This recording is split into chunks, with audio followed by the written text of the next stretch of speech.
The wig hit the floor before I understood what his hand had done. For 1 second, the music kept playing. Bass lines still thumping through the reception hall, glasses still clinking, my daughter still laughing somewhere near the cake table. And me, standing in the middle of it all, with nothing covering the scars that circled the back of my skull like a map of everything I'd survived. I'm 59 years old. My name is Nicole Prescott. I raised my daughter alone after her father passed, built a life for us on nothing but stubbornness, and a job that paid me just enough to save, and eventually bought a beach house with my own name on the deed. No loans, no co-signers, no man's permission required.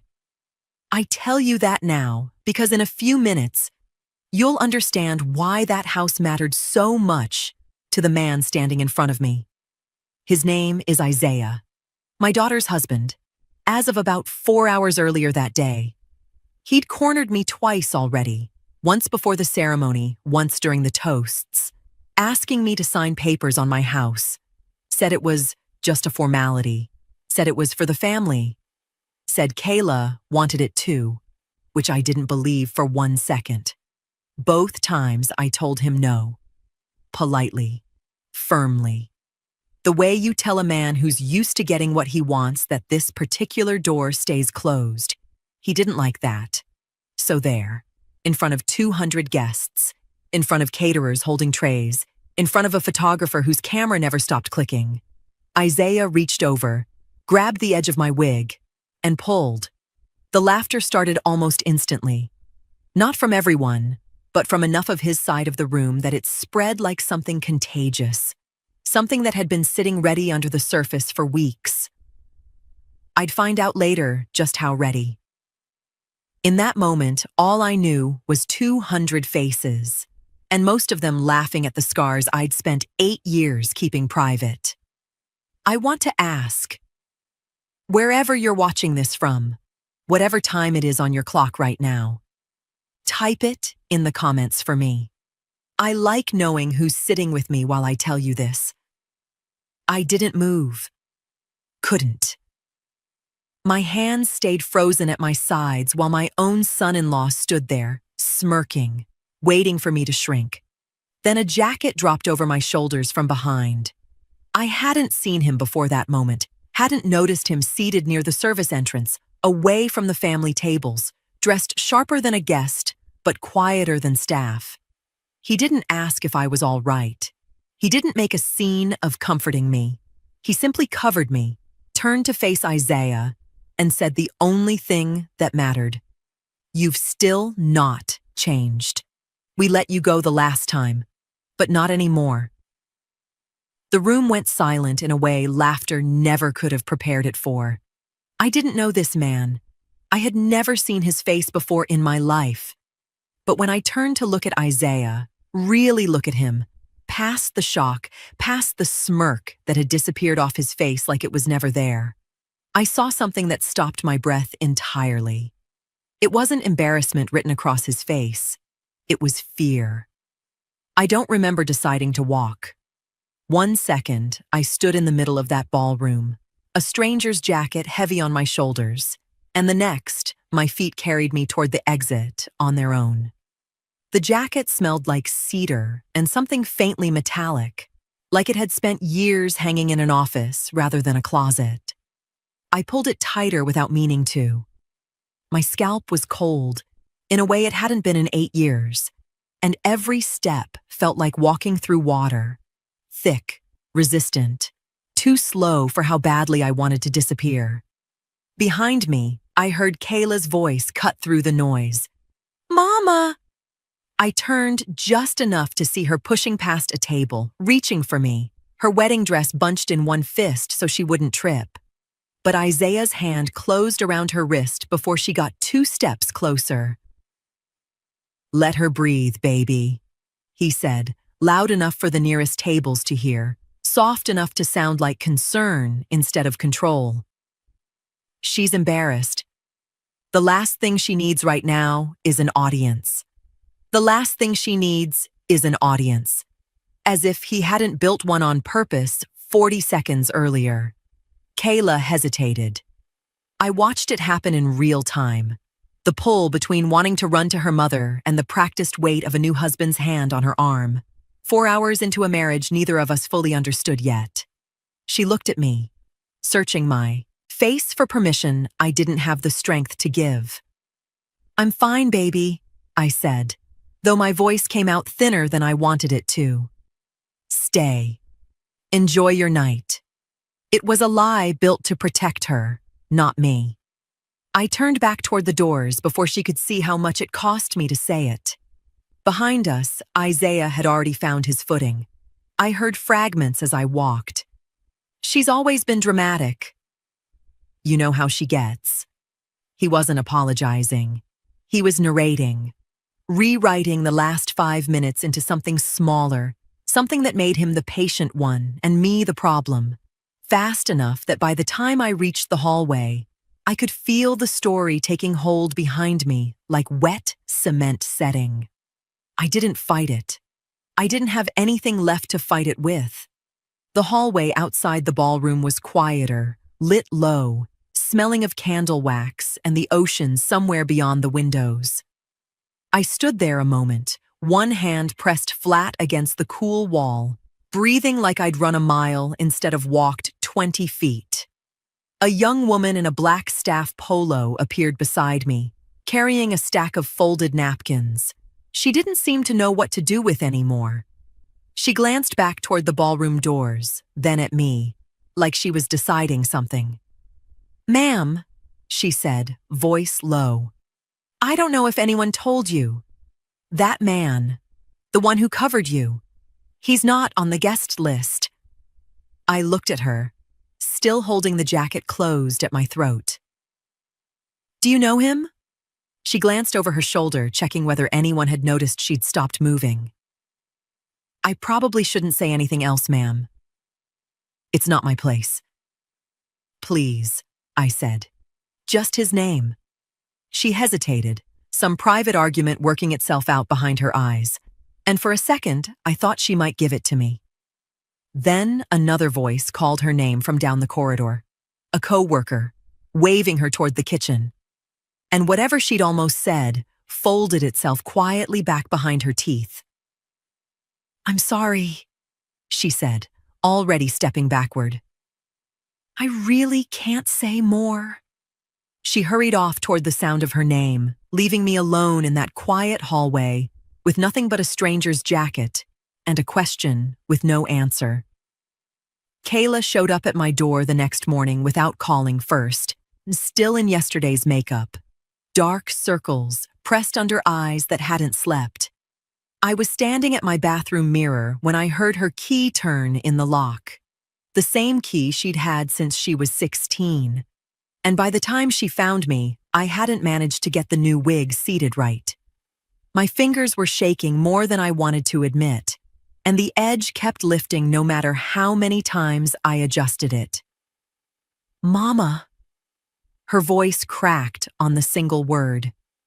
She crossed the bathroom in 3 steps and reached up before I could stop her, gently pressing the wig back into place the way you'd fix a crooked picture frame.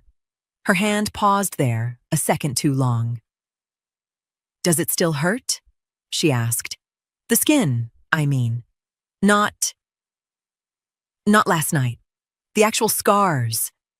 I hadn't expected that question. Not from her, not that morning. "No," I said. "Not in years." "Then why do you flinch when I touch it?" I hadn't realized I had. I turned to face her properly, and something in her expression told me this wasn't going away with a soft deflection the way it usually did. 24 years of protecting her from things she didn't need to carry, and here she was, finally old enough, married, even, to ask the question I'd been quietly avoiding since she was a teenager. "Sit with me," I said. We went to the edge of my bed, and I told her, not everything at once. I've never been good at that. But enough. The headaches that wouldn't stop 8 years ago. The scan that found something the size of a walnut pressed against the inside of my skull. The surgeon who told me, plainly, that waiting wasn't an option. The recovery that took the better part of a year, the hair that grew back in patches too thin to trust, and the decision I made afterward, not out of shame, but out of privacy, to keep it covered and keep it mine. I never lied to you, I said. I just never told you the whole truth. I didn't want you carrying fear for me when you were young enough to still believe I was invincible. Kayla's eyes filled, but she didn't cry the way I expected. She sat very still, staring at her own hands in her lap, working something over in her mind before she spoke again. "Mama," she said slowly, "last night, when Isaiah pulled the wig off, it wasn't random." My chest went tight. "What do you mean?" "I mean, he didn't grab your arm or your dress or anything close to you. He went straight for the wig, like he knew exactly where to reach." She swallowed hard, like he already knew what was under it. The room went quiet in a way that had nothing to do with either of us wanting silence. "Kayla." I kept my voice even, though nothing inside me felt even. "Has he ever seen me without it? Ever? In all this time?" She shook her head slowly, and when she finally looked up at me, her face had gone pale in a way I'd never seen on my daughter before. "No," she said. "Never. Not once. I don't understand how he knew, Mama." But he knew. The phone rang at 8:14 in the morning, 3 days after the wedding, and I knew before I answered it that it wasn't going to be a pleasant call. "Nicole." Isaiah's voice came smooth, rehearsed, like he'd practiced the opening line in a mirror. "I wanted to check on you, see how you're feeling." "I'm fine," I said, and left it there, because I wasn't interested in giving him anything else to work with. There was a pause, the kind people use to reset a conversation they'd already planned out. "Look, about the papers, I know the timing before the wedding wasn't ideal.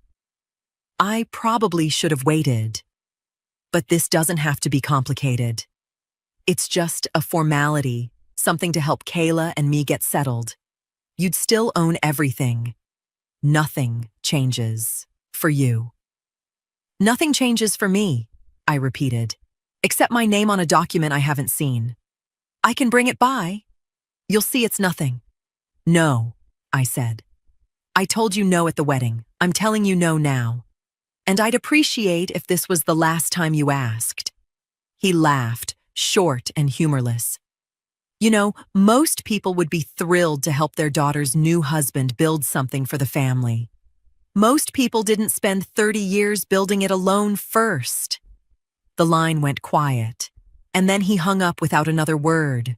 No goodbye, no softening, just silence, where a voice had been a second before. I stood in my kitchen holding the phone a long moment, my coffee going cold on the counter, turning his words over until they didn't sit right in any shape I tried them in. Just a formality.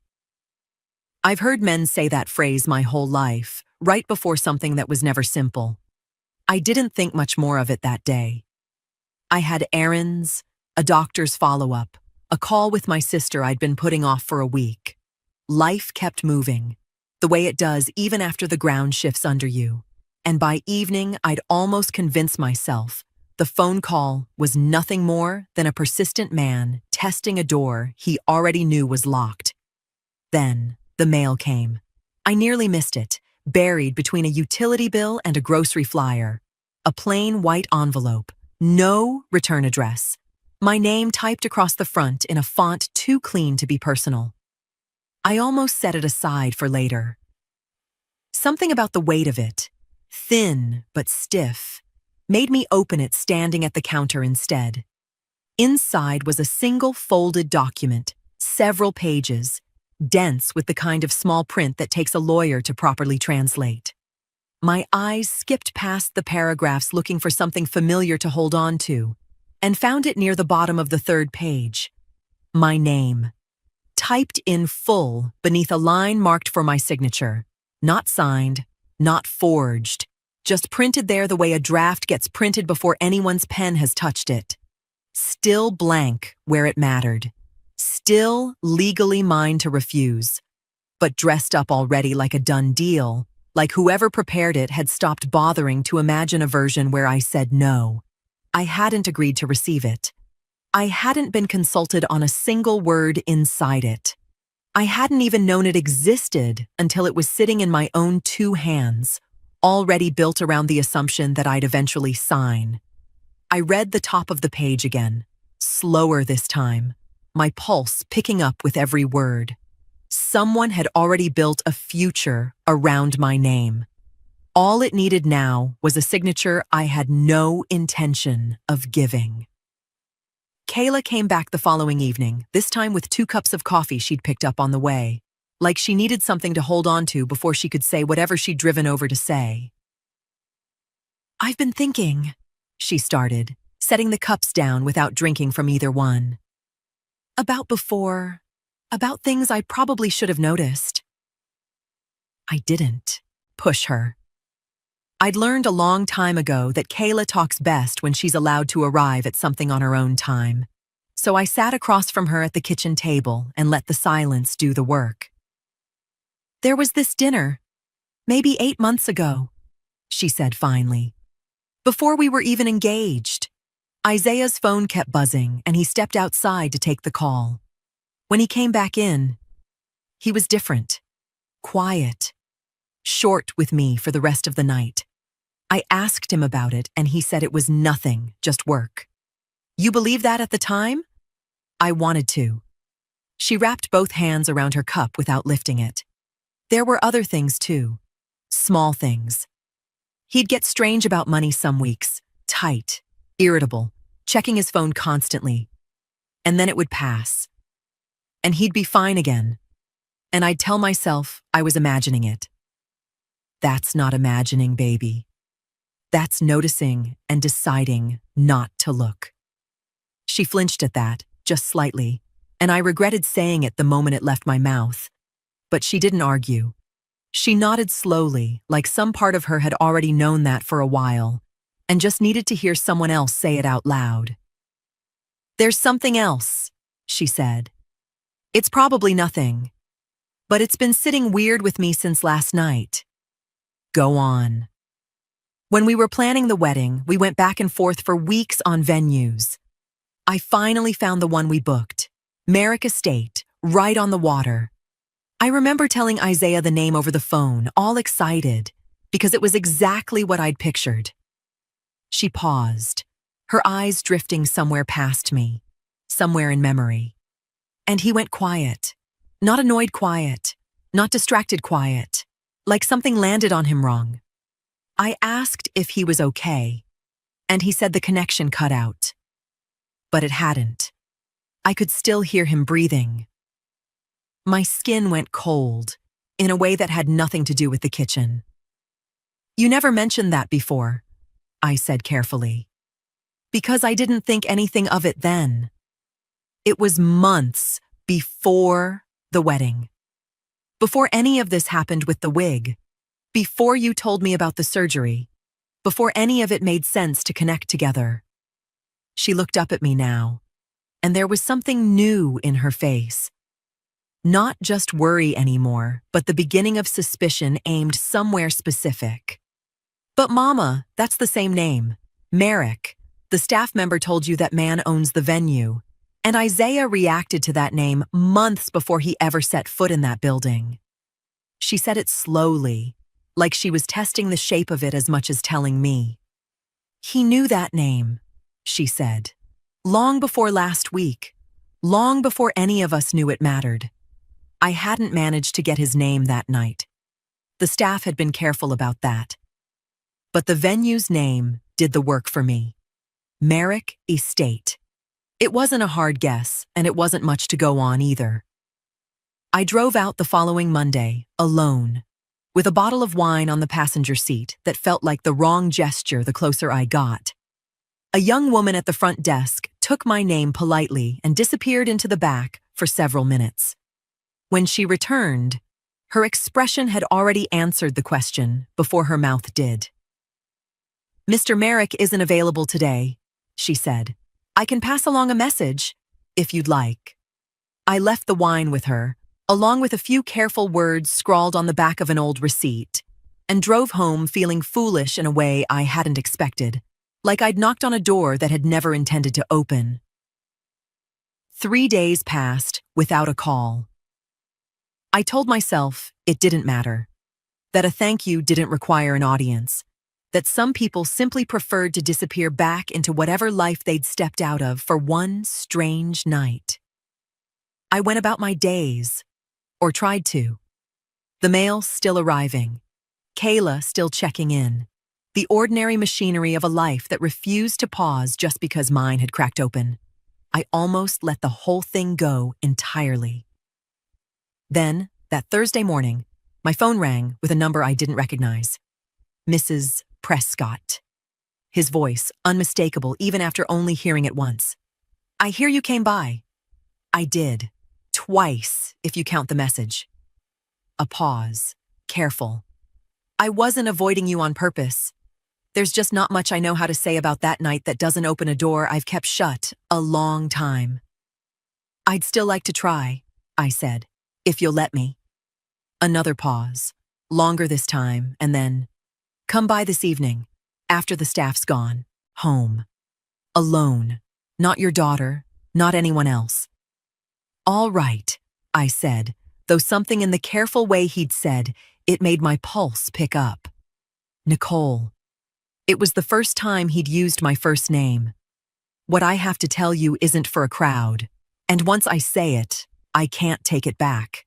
I need you to be sure you want to hear it. I'm sure, I said, though I wasn't. Not entirely. I just knew I couldn't spend one more day not knowing. I spent the rest of that day in a strange, suspended kind of waiting. The kind where every ordinary task feels like it belongs to someone else's life. I folded laundry I didn't remember starting. I answered a text from my sister with words that didn't match what I was actually thinking.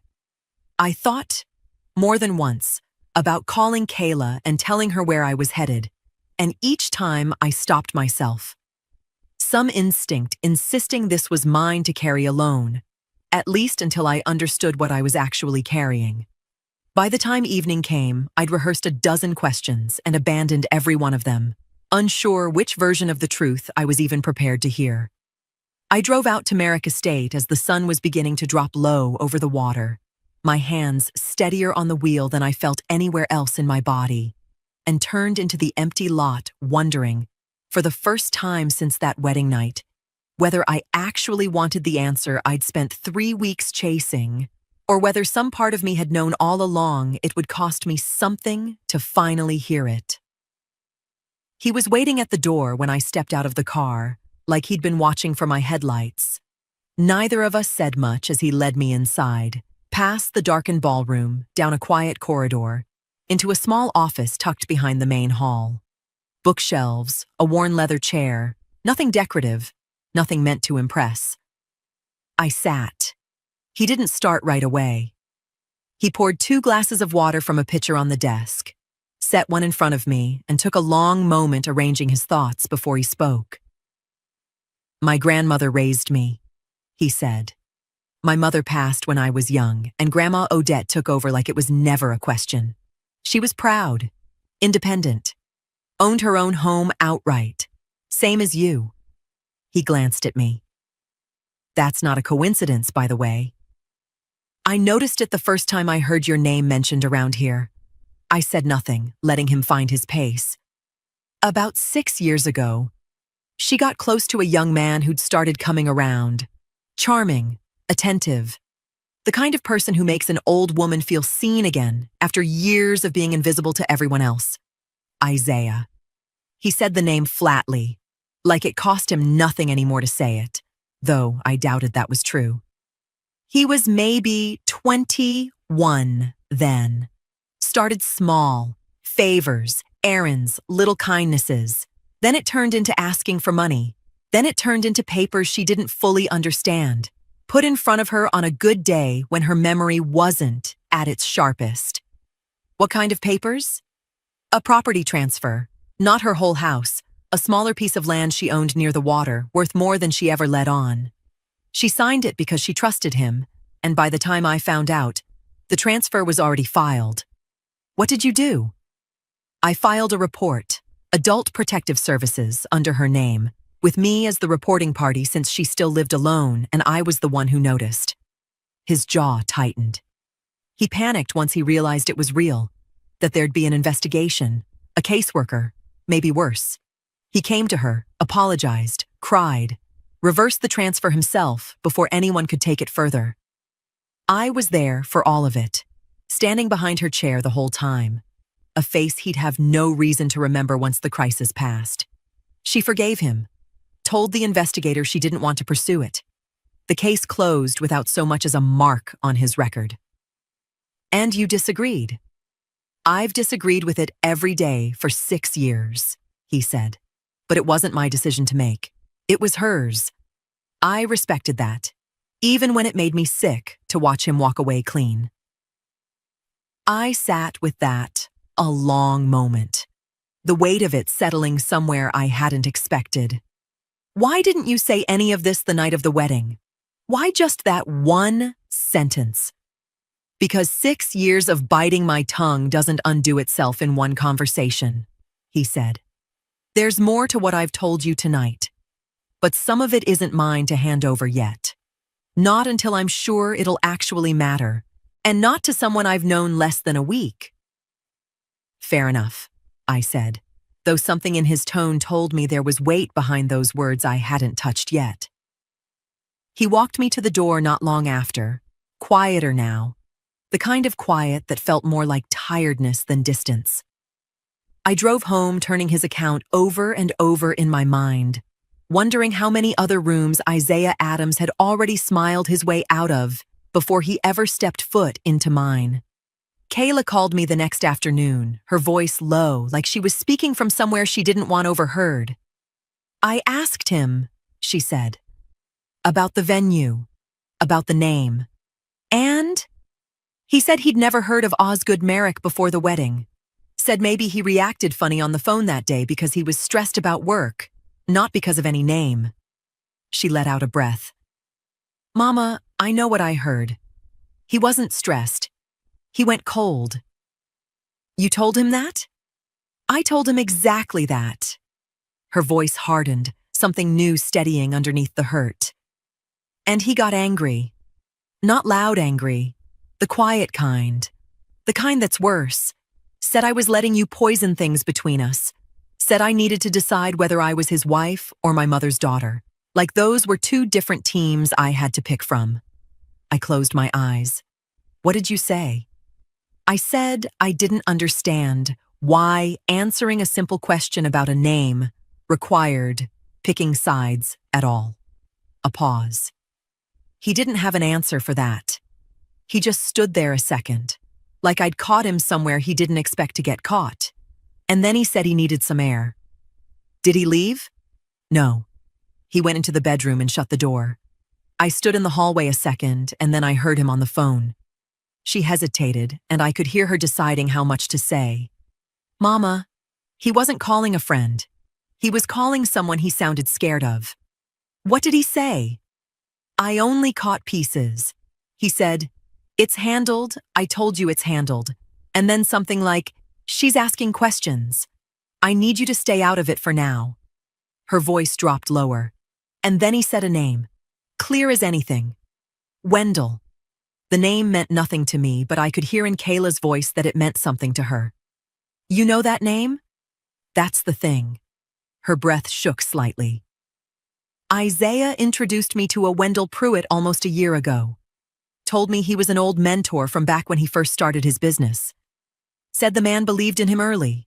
Gave him advice. Nothing more than that. I met him once, at a dinner. Older man, kind eyes. Didn't say much. She stopped. But Mama, the way Isaiah spoke to him on that phone call, it wasn't the way you speak to a mentor you saw twice a year for coffee. It was the way you speak to someone who's been holding you up your whole life. Someone you're terrified of disappointing. I thought of Osgood's words from 2 nights earlier, still sitting heavy in my chest. The uncle who'd quietly paid for Isaiah's lawyer 6 years ago. The family support Isaiah had buried under a story of being entirely self-made. Kayla, I said carefully, I need you to remember that name exactly. Wendell Pruitt. Why? Mama, you're scaring me. Because I don't think that man is a mentor at all, I said. And I think it's time we found out exactly who he really is to your husband. The call came from a detective named Ruiz, 4 days after Kayla told me about the phone call she'd overheard. I hadn't expected the police to reach out to me directly. I hadn't filed anything myself yet, still turning over in my mind how far I wanted to take what happened at the wedding. But apparently, someone else had already set the wheels moving the night it happened. Ma'am, when an altercation like that occurs in a public venue with that many witnesses, an officer gets called as a matter of procedure, Ruiz explained over the phone, her voice even, professional. Venue security made the call that night. We took preliminary statements from staff, but yours is the one we've been waiting on. I hadn't decided yet, I admitted, if I wanted to pursue it. That's your right, she said. But I'll be honest with you. Some new information came across my desk this week that might change how you're thinking about that decision. She asked to meet in person rather than discuss it over the phone, and 2 days later, I sat across from her in a small interview room that smelled like old coffee and photocopier toner. She had a folder in front of her, thin but clearly recent. A man named Osgood Merrick contacted our office 3 days ago, she said. Submitted documentation from a report filed 6 years back, a property exploitation complaint involving his grandmother, and a man named Isaiah Adams. Case was closed without charges after the complainant declined to pursue it further. I know about that, I said quietly. He told me himself. Ruiz nodded, unsurprised. What he submitted wasn't just the old file.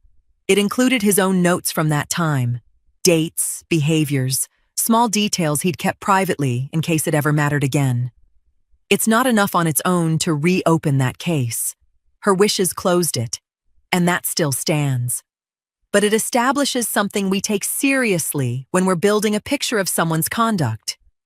A pattern, I said. A pattern, she agreed. And Mrs. Prescott, I want to be straight with you, because I think you deserve that. What happened to you at that wedding, on its own, is a straightforward battery charge. Public, witnessed, recorded on multiple phones and by a photographer. That case stands on its own merit regardless of anything else we find. But you found something else. She hesitated, just slightly, weighing how much to say. Mr. Merrick's file isn't the only piece of background that's come up this week. I want to be careful here, because I'm not in a position to share specifics about anyone else's situation, past or present. That's not mine to disclose, and frankly, it wouldn't be right even if it were. But there's something, I said. There's context, she said. Enough that this office isn't treating what happened to you as an isolated incident from a man with no history. That's really as far as I can take it today. She closed the folder, resting her hand flat on top of it. I just wanted you to hear that much directly from me, rather than have it come to you secondhand later, and wonder why I never said a word. I sat with that a long moment, turning it over. So, there could be others. I didn't say that, Ruiz said carefully. I said there's context. What I will tell you is that your case stands on its own, regardless of anything else this office may or may not be looking into. You don't need anyone else's story to make yours matter. Kayla came to me 2 nights later with her laptop bag still slung over her shoulder, like she hadn't stopped moving since she left, wherever she'd been. I need to show you something, she said, and I need you to not ask me how I got it until after you've seen it. We sat at my kitchen table, the same one where she'd first told me about the name Merrick weeks earlier, and she opened a folder of scanned documents on her screen with hands that weren't quite steady. Isaiah keeps a locked drawer in his office, she said. I've never gone through it before, Never had a reason to. But after the phone call, after Wendell's name, I couldn't stop thinking about it. She swallowed. I found the key 3 days ago. I've been going through everything since. The first document on her screen was the same kind of density I remembered from the envelope that had arrived at my house. Legal formatting, small print, my name typed where a signature should be. It's not a loan, Kayla said quietly. I looked it up. It's a deed modification. If you'd signed it, it would have added Isaiah as a co-owner on the property, not a co-signer on debt, an actual owner, which means he could have sold his share or borrowed against it, completely separate from anything you agreed to. My stomach turned slow and cold. And once he's an owner, you'd have needed his permission to do anything with your own house, sell it, modify it, any of it. She scrolled further. There's more. He's not just short on cash, Mama. He's drowning. 2 failed investments in the last year, a business loan he's behind on by months, and personal debt stacked on top of all of it. The paperwork with your name on it wasn't a backup plan. It was the plan. I sat with that, watching my daughter's face in the glow of the screen, and for a moment, neither of us said anything at all. I thought of the phone call 3 days after the wedding. Just a formality, he'd said. So smooth, I'd almost let myself believe he meant it. He hadn't been fishing. He'd already known exactly what he needed from me, down to the dollar. There's one more thing, she said finally, her voice dropping lower. I almost didn't show you this part. She scrolled to an email thread near the bottom of the folder and turned the screen toward me. This is between him and his attorney, dated last week. I leaned in.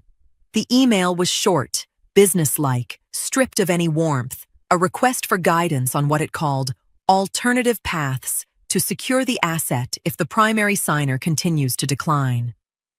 Beneath it, the reply was blunter still, a reminder that time wasn't on his side.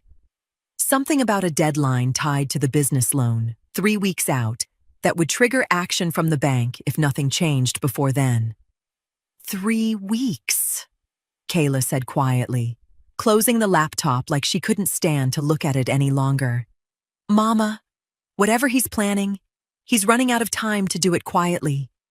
I sat back in my chair, the weight of it settling slow and heavy, thinking of every polite phone call he'd made me since the wedding, every one of them a countdown I hadn't known I was living inside. Then we don't give him quiet, I said. We don't give him time either. Kayla looked at me across the table, something steadier settling into her face than I'd seen there in weeks.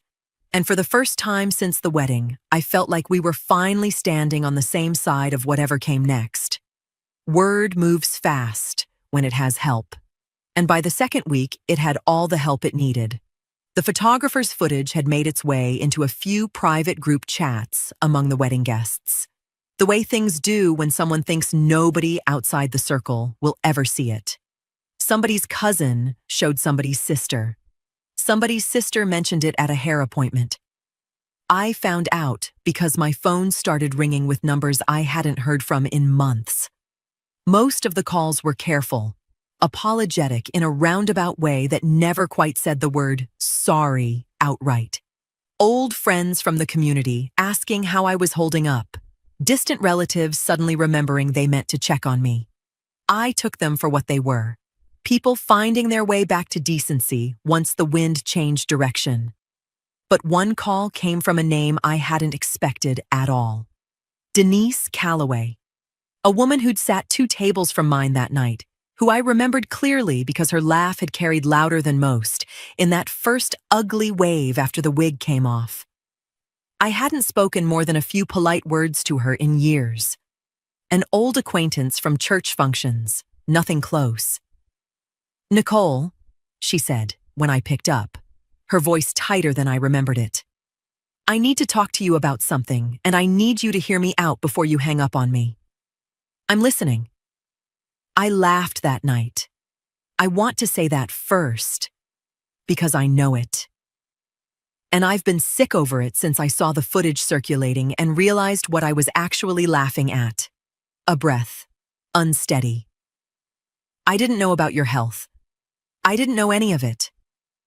I'm not calling to make excuses, but I need you to understand I wasn't laughing at scars.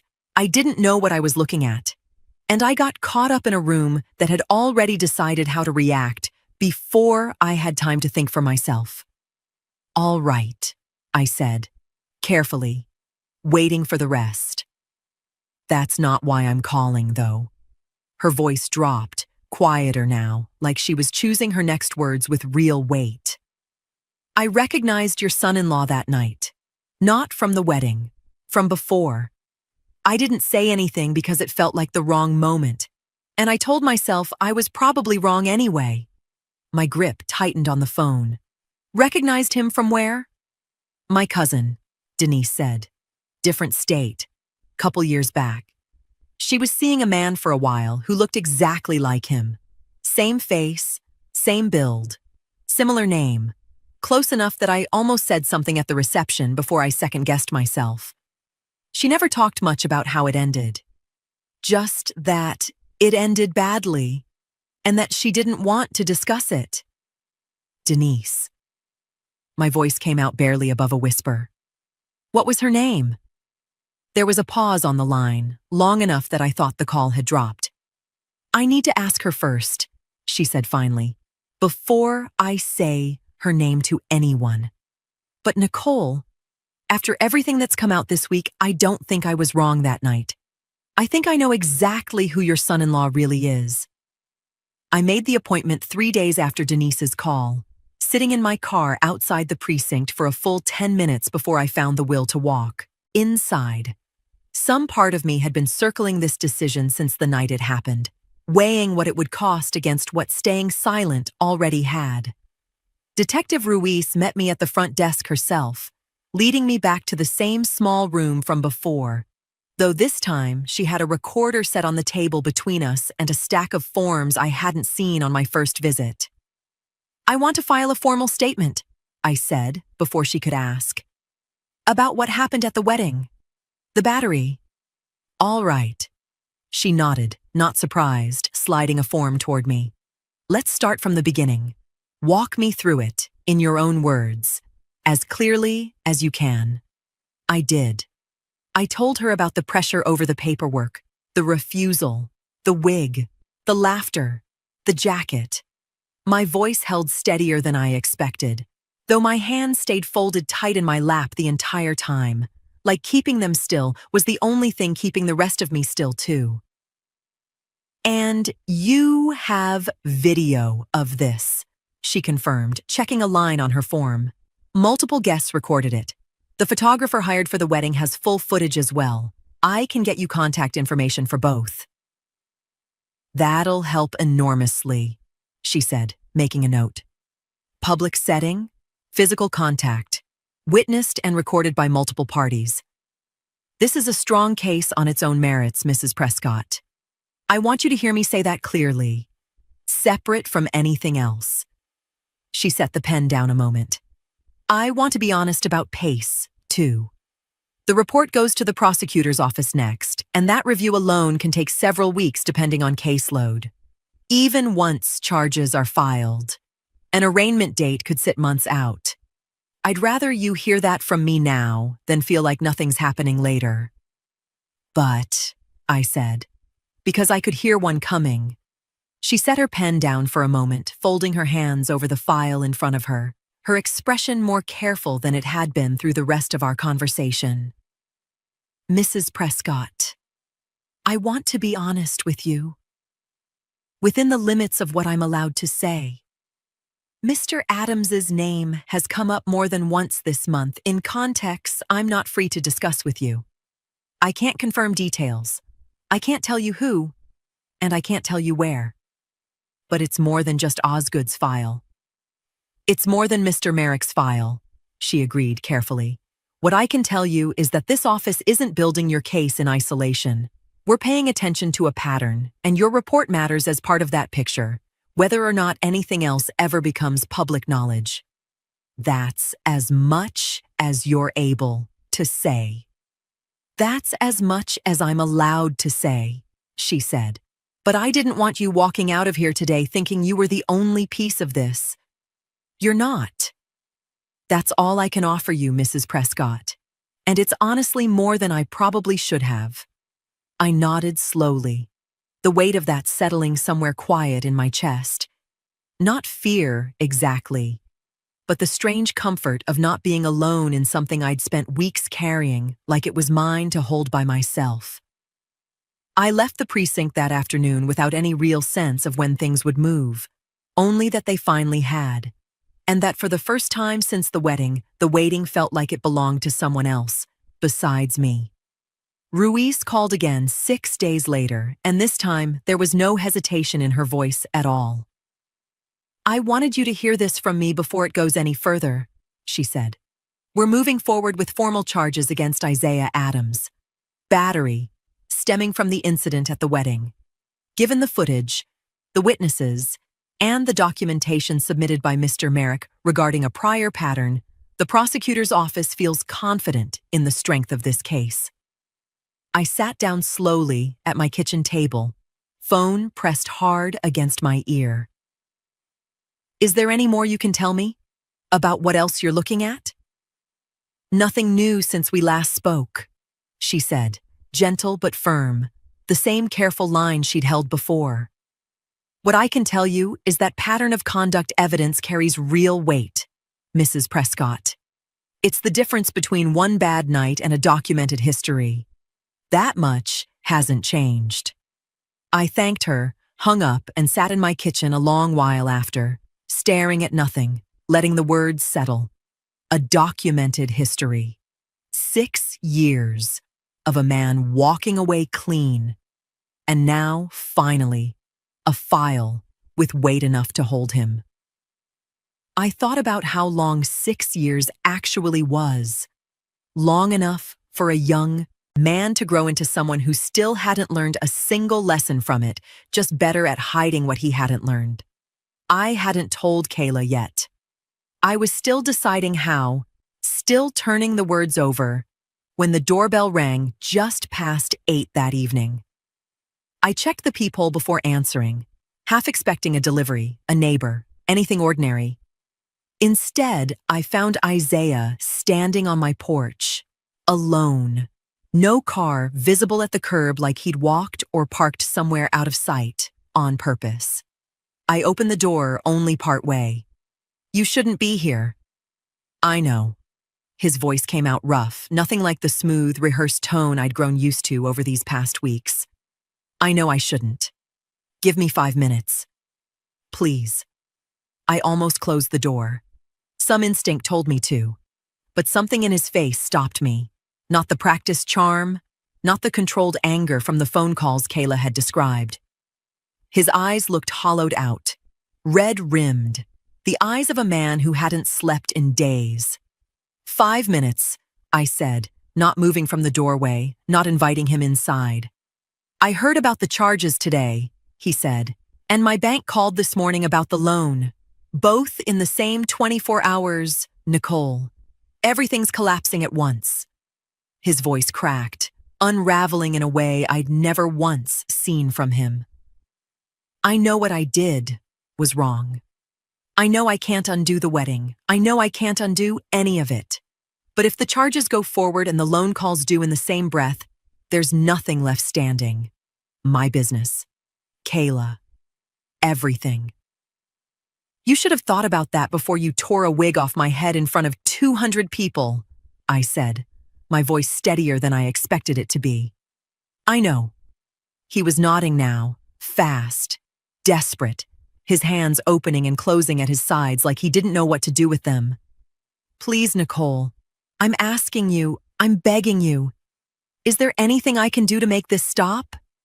I stood in my doorway, looking at a man who'd spent weeks smiling his way through manipulation, now standing on my porch with nothing left to perform. For the first time since I'd known him, Isaiah Adams wasn't angry. He was pleading, and some part of me understood, for the first time, that pleading was all he had ever really known how to do, once charm stopped working. Kayla told me about that night 2 days later, sitting across from me with a suitcase already packed in the trunk of her car outside. She said she came home to find Isaiah sitting in the dark of their living room, still in yesterday's clothes, a glass of something amber untouched on the table beside him. She didn't say anything at first, just stood in the doorway, taking in the sight of a man who looked nothing like the one she'd married 5 weeks earlier. "I know you talked to your mother about the charges," he said, not looking up. "I know you probably think you know everything now." "I know enough," Kayla told him. She said she went straight to the bedroom after that, pulled the suitcase down from the closet shelf, and started folding things into it with hands that surprised her by staying steady. He followed her, stood in the doorway watching, and for a long stretch, he didn't try to stop her, just watched, like some part of him already understood there was nothing left to say that would change anything. "I'm not doing this to hurt you," Kayla said, folding a sweater, not looking at him. "I'm doing this because I finally understand who I married, and I can't build a life with someone who lies as easily as he breathes." "You don't understand everything," he said. His voice had gone quiet, none of the performance left in it. "You think you do. You don't." "Then explain it to me." She turned to face him fully. "Explain the deed. Explain Wendell. Explain the other women, Isaiah, because I've seen the files myself." He flinched at that. She said she watched it happen, watched something crack open behind his eyes. But he didn't answer. He just stood there, jaw working, like he was fighting some private battle over how much to let out. She zipped the suitcase closed, lifted it off the bed, walked past him toward the door, and she told me she almost made it out clean, almost made it to the car without one more word passing between them. Then he said something behind her, quiet, almost to himself, like it slipped out before he could stop it. "You remind me of her sometimes. Odette." Kayla stopped cold in the hallway. Suitcase, handle still gripped tight in her hand. She turned back slowly. "What did you just say?" He looked away, jaw tight, like he already regretted it the moment it left his mouth. "Isaiah." Her voice shook now, for the first time since she'd started packing. "How do you know that name?" Kayla told me the rest of that hallway conversation days later, once she'd found the steadiness to say it out loud without her voice breaking in the middle. She said Isaiah never fully answered her that night. He mumbled something about hearing the name once, years ago, from a mutual acquaintance, a thin excuse that neither of them believed, least of all him. She didn't press further. She didn't need to.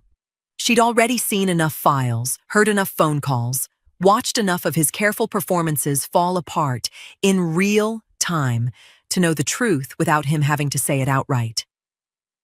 She walked out with her suitcase and didn't look back. Kayla finalized the divorce 2 months after that night, moving back into my house for a while, not out of necessity, but because we both needed the company more than either of us wanted to admit out loud. We didn't talk about Isaiah much in those weeks. We talked about small things instead: what to cook, what to plant in the spring, the ordinary rhythms of 2 women rebuilding something quieter and steadier than what either of us had been living through. The criminal case moved slower, the way Ruiz had warned me it would. Months of little news beyond a hearing date set, then moved, then set again. It tested my patience, but slow and thorough beat fast and forgettable. The formal word finally came just over 5 months after the wedding, on a Tuesday, while I was standing in my own kitchen doing something as ordinary as washing a coffee cup. Detective Ruiz called to tell me Isaiah had accepted a plea agreement rather than take the battery charge to trial. The footage, the witnesses, and the pattern of conduct documentation Osgood had submitted had left his attorney little room to argue otherwise. Probation, a restraining order keeping him away from me, and at Kayla's request, from her as well, and a formal record that would follow him from this day forward. In a way, 6 years of quiet forgiveness once let him avoid entirely. He wanted this to disappear the way it did last time, Ruiz told me. It didn't. I set the coffee cup down slow after that call, my hands steadier than they'd been in months, and stood a long moment just breathing in my own kitchen, in my own house, the one with my name on the deed and no one else's. His business had folded well before any of that. I'd heard it through Kayla, who'd heard it through people who'd already started drifting elsewhere once his name carried weight for the wrong reasons. Wendell Pruitt, it turned out, wasn't a mentor at all. An uncle by marriage who'd spent years quietly managing Isaiah's messes from a distance, until there was finally too much to smooth over anymore. Denise called again around that same time, quieter than before. Her cousin had finally agreed to speak, and the name she gave was one I'd never heard connected to him from anyone else. Another woman, from years earlier, never formally reported. I wrote down what she told me and mailed it to Ruiz's office that week, not knowing if it would ever matter to anyone but us. I saw Osgood once more that following spring, at a community fundraiser neither of us had expected the other to attend. We didn't say much. We didn't need to. He nodded once, the same steady look he'd given me the very first time, and I understood then that some people do their part quietly and walk away without needing thanks for it. I still own my house outright, still wear my wig by choice, not shame, still wake up some mornings and think about that night, the laughter, the jacket, the sentence that froze a room. He wanted the keys. He got a record instead.